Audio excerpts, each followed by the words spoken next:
নমস্কার। এন বাংলা সংবাদে আপনাদের সকলকে স্বাগত। গত 12ই ফেব্রুয়ারি বাংলাদেশে জাতীয় নির্বাচন সম্পন্ন হয়েছে। সেই নির্বাচনে একক সংখ্যাগরিষ্ঠতা পেয়ে বাংলাদেশের প্রধানমন্ত্রী হয়েছেন বিএনপির চেয়ারপারসন তারেক রহমান। বাংলাদেশের প্রধানমন্ত্রীর পদে বসেই সেনাবাহিনীর রাজ শক্ত হাতে ধরলেন তারেক রহমান। প্রশাসনিক দুর্বলতার বিন্দুমাত্র সুযোগ যাতে সেনা অভ্যুত্থানের মতন কোনো বিরূপ ঘটনা সংঘটিত হতে না পারে, তার জন্যই কার্যরত সেনাবাহিনীকে ঢেলে সাজালেন তিনি। দিল্লিতে অবস্থিত বাংলাদেশের দূতাবাসে প্রতিরক্ষা উপদেষ্টার পদোন্নতি দিয়ে ঢাকায় ফেরানো হলো। মেজর জেনারেল পদের উন্নতি করা হয়েছে মোহাম্মদ হাফিজুর রহমান নামে ওই আধিকারিকে। তবে এই সবের মাঝেই শেখ হাসিনার জামানায় নিযুক্ত এবং শেখ হাসিনার আত্মীয় সেনাপ্রধান ওয়াকারুজ্জামানকে একই পদে বহাল রাখলেন বাংলাদেশের প্রধানমন্ত্রী তারেক রহমান। এর নৈপথ্যে ভিন্ন সমীকরণ দেখছেন আন্তর্জাতিক মহলের একাংশ। রবিবার ঢাকার প্রতিরক্ষা মন্ত্রকের পক্ষ থেকে বলা হয় যে সেনাবাহিনীতে প্রচুর পরিমাণে রদবদল করা হবে এবং সেইখান থেকেই আশঙ্কা উঠে আসে শেখ হাসিনার আমলের তার প্রিয় পাত্র সেনাপ্রধান ওয়াকারুজ্জামান তিনি তার পদে থাকছেন না সেই পদে অন্য কেউ নতুন সেনাপ্রধান হিসাবে নিযুক্ত হচ্ছেন। সেই দিকেই নজর ছিল গোটা বিশ্বের। অবশেষে সব জল্পনার অবসান ঘটিয়ে সেনাবাহিনীর শীর্ষ পদে বহাল থাকলেন ওয়াকারুজ্জামান।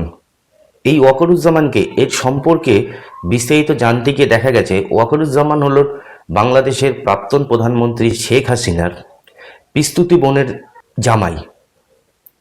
ওয়াকারুজ্জামানের দীর্ঘ চাকরি জীবনে কোনো কেলেঙ্কারি দুর্নীতিতে অভিযুক্ত নন তিনি। বিদেশে পড়াশোনা শেষ করে বাংলাদেশে ফিরে সবার প্রথমে তিনি সেনাবাহিনীতে যোগদান করেন এবং ধীরে ধীরে বিভিন্ন দায়িত্ব সামলেছেন এবং পদোন্নতি ঘটেছে। 2024 সালে নতুন করে শেখ হাসিনা প্রধানমন্ত্রী হলে পরে সেনাবাহিনীর প্রধান হিসাবে দায়ভার গ্রহণ করেন ওয়াকারুজ্জামান। 2024 সালে প্রধানমন্ত্রীত্ব পদ গ্রহণ করবার কয়েক মাস পরে ঢাকায় শুরু হয় কোটা বিরোধী ছাত্র আন্দোলন। সেই আন্দোলনের চাপে প্রধানমন্ত্রীর পদ থেকে ইস্তফা দিতে হয় শেখ হাসিনাকে। সেই সময় অবশ্য সেনাবাহিনীর দায়িত্বে ছিলেন ওয়াকারুজ্জামান। তাকে নিয়ে সেই সময় কিছু বিতর্ক জন্ম নিয়েছিলেন। সেই বিতর্কগুলির মধ্যে শোনা যায় ছাত্র ও জনতার চাপের মুখে সেনাপ্রধান ওয়াকারুজ্জামানই বাধ্য করেছিলেন প্রধানমন্ত্রী শেখ হাসিনাকে পদত্যাগ দিতে।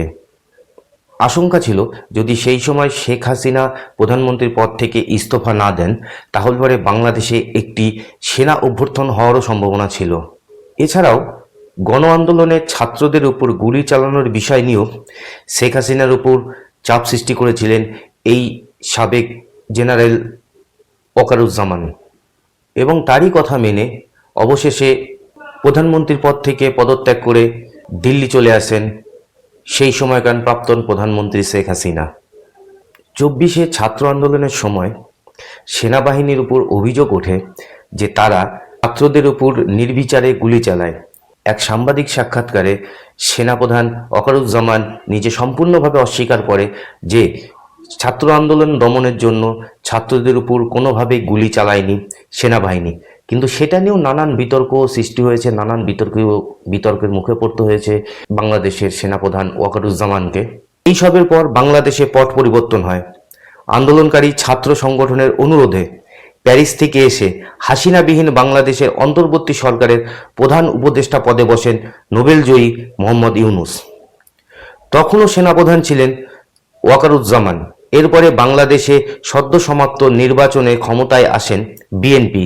তারপরেও অবশ্য সেই পদেই বহাল রইলেন হাসিনা আমলের নিযুক্ত সেনাপ্রধান। এই ছিল আজকের প্রতিবেদনটি যদি আপনাদের ভালো লেগে থাকে তাহলে অবশ্যই চ্যানেলটিকে সাবস্ক্রাইব করবেন এবং যতটা সম্ভব এই ভিডিওটি সকলের সাথে শেয়ার করুন। সকলে ভালো থাকুন, সুস্থ থাকুন, দেখা হবে।